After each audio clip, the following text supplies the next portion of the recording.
श्री स्वामी समर्थ. श्री स्वामी चरित्र सारामृत अध्याय 17वा. श्री गणेशाय नमः.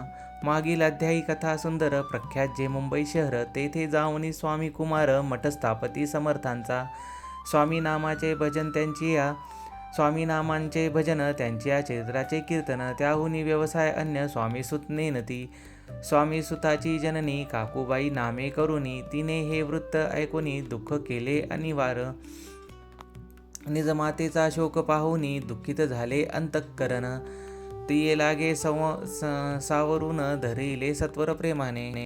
नाना प्रकारे स्वामीसुत मातेचे समाधान करीत. मधुरे शब्दे समजावित. परमार्थ गोष्टी सांगुनी. यासी पिशाच बाधा झाली किंवा कोणी करणी केली, याची सोय पाहिजे चांगली पंचाक्षरी आणुनी.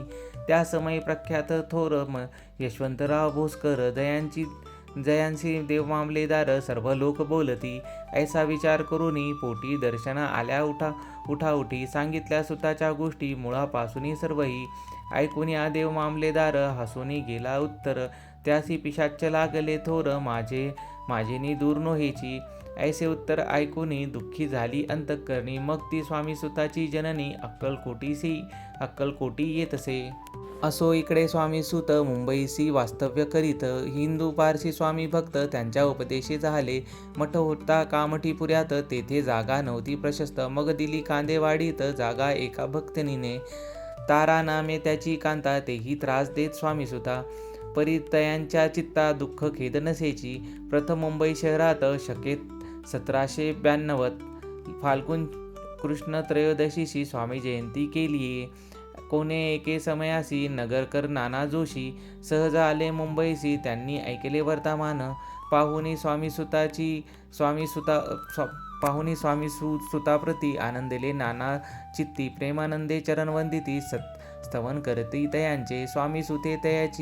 स्वामीसुते तयाची लावियले स्वामी भक्तीसी. धन्य झाले नाना जोशी, रंगले भजनी समर्थांच्या.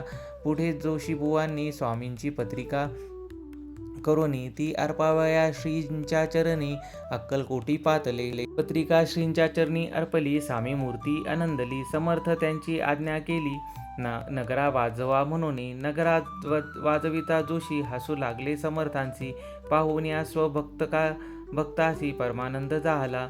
असो अक्कलकोट नगरात शके 1793 प्रथम स्वामी जयंती करीत स्वामीसुत आनंदले. छेली खेडे ग्रामात प्रथम स्वामी प्रकट होत. विजयसिंग नामे भक्त गोट्या खेळत त्या सवे. स्वामीसुत दिवसेंदिवस स्वामी भक्ती करी विशेष. जन लाविले भजनास कीर्ती ध्वज उभारिला.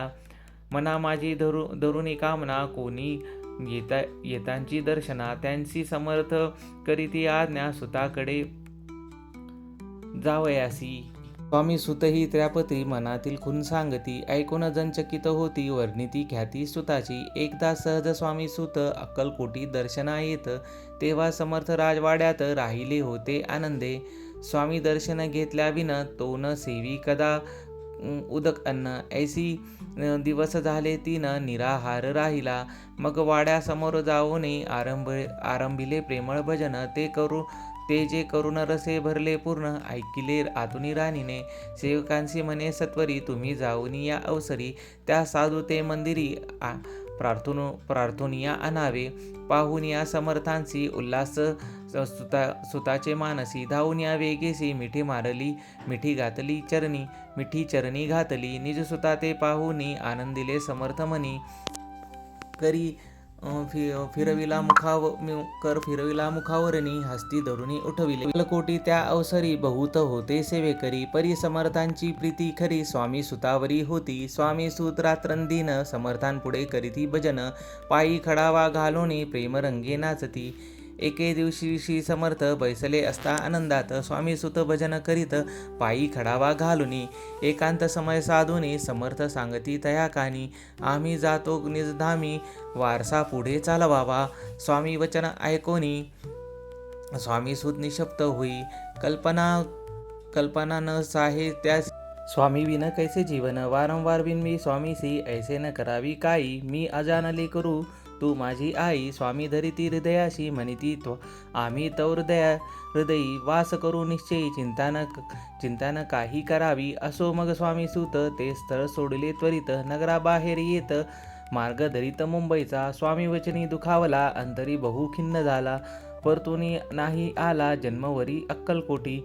त्या दुःखे उत्तरोत्तर क्षीण झाला स्वामीसूत. दुःख करी दिवस रात्र चैन नसे क्षणभरी. तोची रोग लागला शेवटी आजारी पडला. ऐसा समाचार समजला अक्कलकोटी स्वामी समर्थांते. स्वामी सुताची जननी राहतसे त्या स्थानी. तिने हे वर्तमान ऐकून विनवित समर्थाते. मग समर्थ त्या अवसरी मुंबईस पाठविले सेवेकरी. म्हणती सुता ते सत्वरी मज सानिध्य आणावे. परी सुत त्या सांगती आला नाही अक्कलकोटी. अपमान दुःख त्याचे पोटी रात्रंदिन सलतसे. मग सांगती समर्थ त्यासी घालून पेटीत. घेऊन यावे त्वरित कोणी तरी जाओनी. तथापि स्वामी सुत पाही अक्कलकोटी आला नाही. दिवसेंदिवस देही क्षीण होत चालला. शेवटी बोलले समर्थ आता तरी न ये सत्य. तरी तोफ भरून यथार्थ ठेविली ती उडवुकी. याचा अर्थ स्पष्ट होता तो समजला. स्वामी सुता परी तो न आला अक्कलकोटा. जीवित पर्वा न केली आजार वाढला विशेष. श्रवण शुद्ध प्रतिपदेस केला असे कैलासवास. सर्व लोक हळहळती अक्कलकोटी त्या दिनी. समर्थ करीती विचित्र करणी. बैसले स्नान करुनी. परी गंध न लाविती. भोजनांते न उठती. धरणीवरी अंग टाकीती. कोणा संगे न बोलती. रुदन करती क्षणोक्षणी. इतक्या माझी सत्वर. मुंबईहून आली तार. श्रुत झाला समाचार. स्वामी सुत गत झाला. मग काकूबाईने सत्वर जवळी केले मुंबापूर. तेथे समजला समाचार. परत्र पावला आत्मज निज पुत्र मरण वार्ता. ऐकोनी करीती आकांत तो दुःखद समय वर्णिता. दुःख अंतरी होतसे. असो मग काकूबाई अक्कलकोटी लावलाही. परतोनी आल्या बोलल्या काय समर्थांते. सुता आपला भक्त असून अकाली पावला का मरण. मग स्मरती जे हे चरण त्याते तारण होय कैसे. समर्थ बोलले तियेसी उल्लंघिले आमच्या आज्ञेसी. संधी सापडली काळाशी ओढोनी बाळेची मग. नेला धन्य धन्य स्वामी कुमार. उतरला भवदाधी दुस्तर. ख्याती झाली सर्वत्र कीर्ती अमर राहिली. इति श्री स्वामी चरित्र सारामृत नाना प्राकृत कथा संमत. भाविक भक्त परिसोत सप्तम दोषोध्याय गोढा. श्री स्वामी समर्थ मंगल चरणार्पण वस्तू. शीर वस्तू शुभम भवतु. श्री स्वामी समर्थ चरणार्पण वस्तू.